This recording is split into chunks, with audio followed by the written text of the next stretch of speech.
मेरा भारत चैनल से के शर्मा जी राम राम। आज हम चर्चा करेंगे वर्तमान हालात की। सबसे पहले तो हमारी भारत की तीनों बहादुर जांबाज दुश्मनों के दांत खट्टे करने वाली सेनाओं को हम नमन करते हैं, हम सैल्यूट करते हैं, हम कोटि कोटि धन्यवाद देते हैं कि हमारे देश की रक्षा के लिए, हमारे देश की आन बान शान को रखने के लिए वो बॉर्डर के ऊपर हर समय सजग है। कोटि कोटि अभिनंदन। आइए आज हम चर्चा करते हैं कुछ मुद्दों की। क्या ये ठीक है कि संकट के समय जब देश युद्ध में संलग्न हो तो दुश्मन द्वारा फैलाए गए गलत नैरेटिव पर विश्वास करना या प्रचार करना, या संकट के समय हमारे देश के राजनीतिज्ञों द्वारा गलत बयानबाजी करना, सेना के हौसलों को पस्त करने की कोशिश करना, या सोशल मीडिया में आए हुए गलत इंफॉर्मेशन, चाहे वो विदेशों से हो, और उस पर विश्वास करके विपक्ष द्वारा सरकार को घेरने की कोशिश करना। ये बातें कहां तक सही हैं? कोई और देश हो तो ऐसी स्थिति के अंदर जब चाहे विपक्ष हो, चाहे देश का कोई भी दल का व्यक्ति हो, अगर वो संकट के समय अपने ही देश के खिलाफ कोई बात करता है जिससे दुश्मनों को फायदा होता हो, तो उन पर तुरंत देशद्रोह का मुकदमा चलता है या उन पर तुरंत एक्शन होता है। लेकिन हमारे भारत में अभिव्यक्ति की आज़ादी के नाम के ऊपर आजादी का दुरुपयोग हो रहा है। आइए हम कुछ मुद्दों पर चर्चा करते हैं। जैसा कि सिंदूर ऑपरेशन आरंभ हुआ, उस दौरान दुनिया ने देखा कि हमने किस प्रकार पाकिस्तान के 11 एयरबेस नष्ट कर दिए।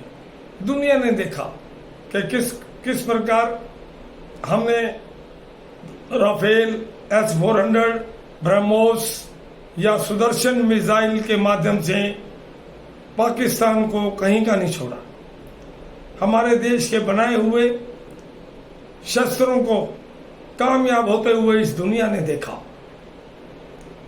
और जब भी किसी द्वीप में कोई शक्ति उभरती है तो ये मान के चलो कि दुश्मन के साथ साथ दूसरे शक्तिशाली जो अपने आप को देश समझते हैं, उनको भी ये बात अच्छी नहीं लगती। आज भारत ऐसी शक्ति के कगार पे है कि कोई भी उसका मुकाबला नहीं कर सकता। हालांकि भारत की सेना विश्व में सर्वश्रेष्ठ है। अभी अभी जब पहलगाम की घटना हुई तो किस प्रकार हिंदुओं को धर्म पूछ कर उनको मारा गया, इस विषय के ऊपर भी हमारे ही देश में हमारे ही लोगों ने प्रश्न खड़े किए। एक कर्नाटक के मंत्री हैं, वो तो कहते हैं कि उनके पास तो आतंकवादियों के पास तो धर्म पूछने का समय ही नहीं होता। ये तो बनी बनाई बातें हैं।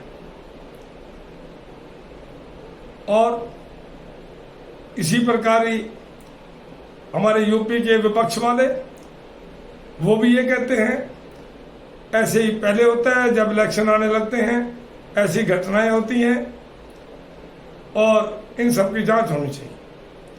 ऐसे ही हमारे सम्माननीय पूजनीय चारों शंकराचार्यों में से एक शंकराचार्य स्वामी अभिमुक्तेश्वरानंद जी महाराज, जैसे ही पहलगाम की घटना हुई तो पत्रकारों ने पूछा इस घटना के बारे में कि किस प्रकार हिंदुओं को मारा गया आतंकवादियों द्वारा। तो उसी समय भी इन्हीं शंकराचार्य महोदय ने 1 सेकंड में कह दिया कि सबसे पहले तो चौकीदार को पकड़ना चाहिए। कितनी दुर्भाग्यपूर्ण बात है। हिंदू धर्म की रक्षा करने वाले, देश की रक्षा करने में पूर्ण जिनका योगदान होना चाहिए, वो ऐसी भाषा बोल रहे हैं।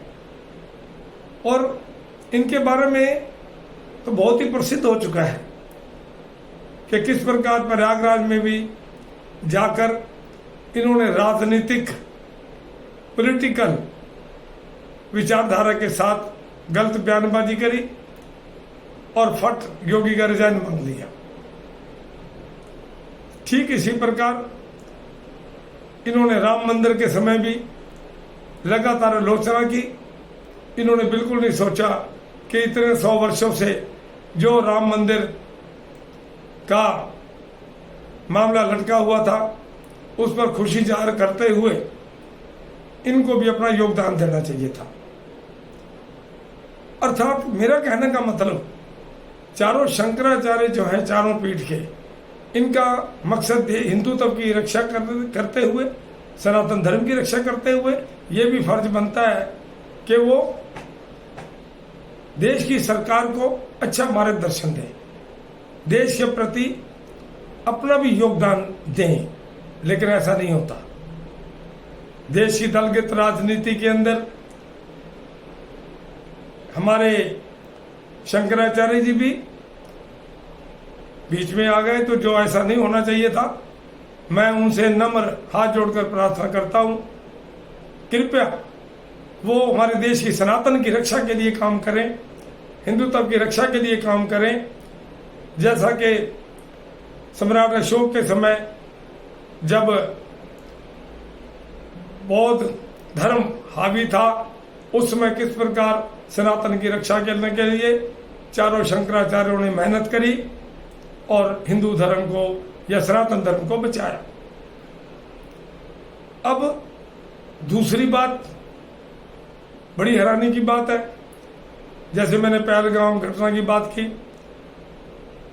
चाहे वो नेहा राठौर हो, वो भी ऐसी ही भाषा के इलेक्शन सिर पे आने वाले हैं या ऐसा कुछ बोला, उसके लिए भी उसके खिलाफ विचारधारा बन रही है। कि तो मैं ये कहना चाहता हूं, एक नहीं मैं किस किस के नाम लूं, जो हमारे देश में रह करके संकट के समय भी मोदी विरोध में इतने अंधे होकर के किस प्रकार देश के खिलाफ बोलते हैं।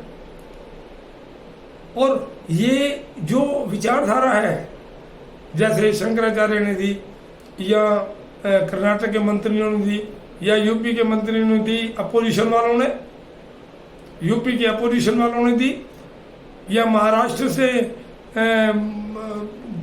विपक्ष ने जो भाषा रखी, ये क्यों भूल जाते हैं कि पाकिस्तान इन्हीं लोगों के विचारों को सोशल मीडिया के माध्यम से लोगों के आगे रखता है कि देखिए उनके देश के लोग ही मोदी को कसूरवार मान रहे हैं, उनके देश के लोग ही इस बात को नहीं मान रहे कि ये घटना हमने करवाई है। कितना दुर्भाग्य है। जनता इस बात को समझने की कोशिश करे कि देश के इस इंटरनल गद्दारों का क्या करें।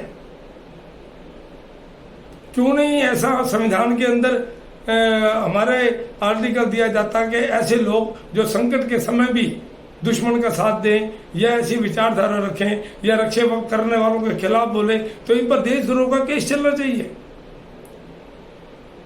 ऐसे देश कैसे बचेगा।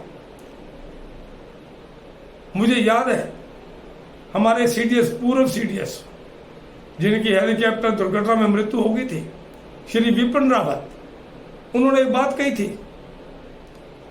कि हमारे देश का दुर्भाग्य है कि हमारे जब लड़ाई होती है 2+1/2, ढाई विचारधारा, ढाई तरीके से हमें लड़ना पड़ता है।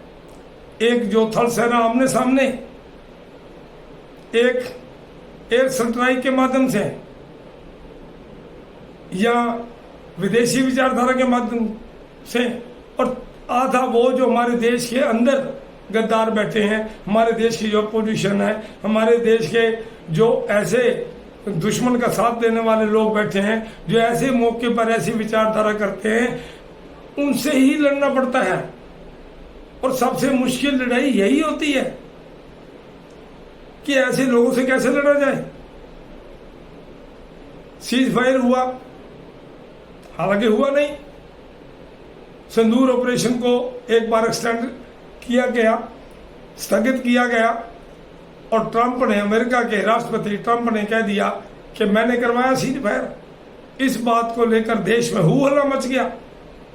अपोजिशन ने, कांग्रेस ने बड़ी बड़ी बातें शुरू कर दी कि ट्रंप के साथ भारत सरकार ने रिक्वेस्ट कैसे करी, वो बीच में कैसे आ गया, ये कैसे हो सकता है।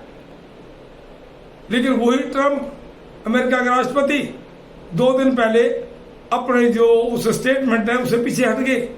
उन्होंने साफ कहा कि मैंने कोई मध्यस्थता नहीं कराई, तो गलत है। मेरा कहने का मतलब ये नहीं था, साफ उसने हाथ खड़े कर दिए। अब मैं पूछना चाहता हूं विपक्ष से, जो आप इतना हो हल्ला कर रहे थे, सेनाओं को सलाम करने की बजाय, सेनाओं की प्रशंसा करने की बजाय, हमारे देश की प्रतिष्ठा की प्रशंसा करने की बजाय, आप इस मुद्दे को लेके अड़ गए। अब क्या करोगे आप? ट्रंप ने तो वापस ले ली।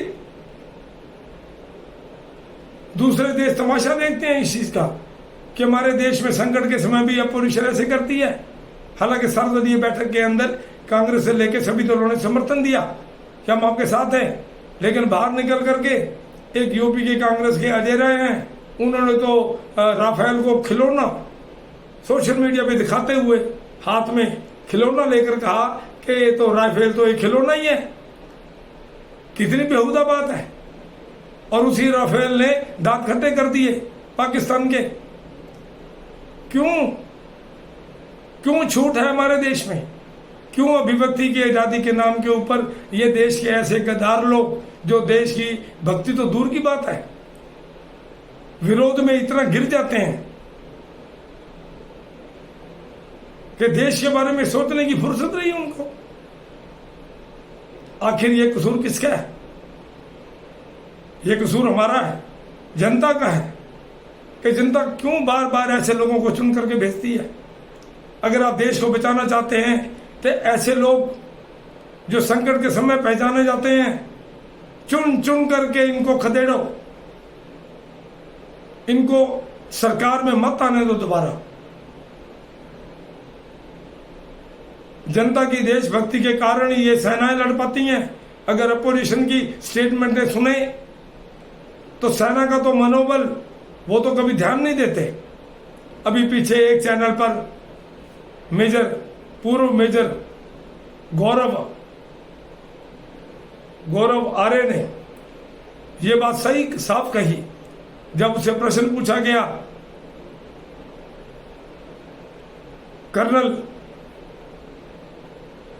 जब ये उसे प्रश्न पूछा गया कि कर्नल जो सोफिया कुरैशी है उसके बारे में प्रश्न पूछा गया, तो उन्होंने ये बात कही, हाथ जोड़ के बेनती है आप सबसे कि राजनीतिक दलदल में सेना को मत घसीटो। आप राजनीतिकों का अपना परिवार है, लेकिन अगर आप हमारा मनोबल सेना का बढ़ा नहीं सकते तो कम से कम आप इस तरह की भाषा मत बोलो और हमसे प्रश्न ना करो। उन्होंने हाथ तक जोड़ दिए उस चैनल के अंदर। मैं ये कहना चाहता हूं, हमारे देश की वीरांगना सोफिया कुरैशी जो अपनी मेहनत से यहां तक पहुंची और उसने बहुत अच्छी प्रेस कॉन्फ्रेंस की, उसी वीरांगना के बारे में एक बीजेपी सरकार के मंत्री जो एमपी में है उनको ये बात करते शर्म नहीं आई कि उन्होंने एक गलत भाषा बोलते हुए अपमान किया। उस पर हालांकि एफआईआर दर्ज हो चुकी है, लेकिन हैरानी की बात यह है कि उसने उन शब्दों का उपयोग क्यों किया ये नहीं बोलने चाहिए। उस कर्नल के बारे में जो हमारे देश की शान है, जो महिला शक्ति की प्रतीक है, ठीक उसी प्रकार जो विंग कमांडर व्योमा सिंह है, जो कि हरियाणा में उसकी शादी हुई है, उसके बारे में इसी समाजवादी पार्टी के राम गोपाल ने अब शब्दों का उपयोग किया। क्या हो रहा है मेरे देश में? कौन है ये लोग? ये लोग कौन है? क्यों बोलने की हिम्मत कैसे आती है इन लोगों के खिलाफ जो हमारे देश की रक्षा करते हैं? सरकार को हर हालत में आने वाले ऐसे लोग जो हमारे देश के अंदर के दुश्मन हैं, गद्दार हैं, इनके लिए कोई ना कोई ऐसा रास्ता निकालना होगा ताकि आगामी कभी भी संकट के समय ये ऐसी भाषा ना बोले। बड़ा दुख होता है कि पाकिस्तान के सोशल मीडिया पे जो नैरेटिव गलत चल गया उस पर तो हम विश्वास कर लेंगे, लेकिन हमारे देश के जो मीडिया उस पर नहीं करेंगे। एक बात अमेरिका में किसी ने कह दी, उस पर विश्वास करके अपोजिशन सारा का सारा लोकसभा का सेशन बिगाड़ देता है। ये सब क्या है? हम जनता है और जनता को इन सब चीजों को बदलना पड़ेगा। खाली सरकार का ही काम नहीं है। ये लोग हमारे देश का पैसा बर्बाद करते हैं, हमारे देश की जनता की भावनाओं से खेलते हैं, सेना की भावनाओं से खेलते हैं। कुल मिला के कम से कम मैं ये चाहूंगा जनता भ्रमित न होकर ऐसे लोगों की तरफ भी ध्यान दे जो देश के दुश्मन हैं अंदर बैठे। एक बार फिर मैं अपनी वाणी को विश्राम देता हुआ उन सैनिकों को सलाम करता हूं, अभिनंदन करता हूं और अंत में कहता हूं भारत माता की जय, भारत माता की जय, भारत माता की जय।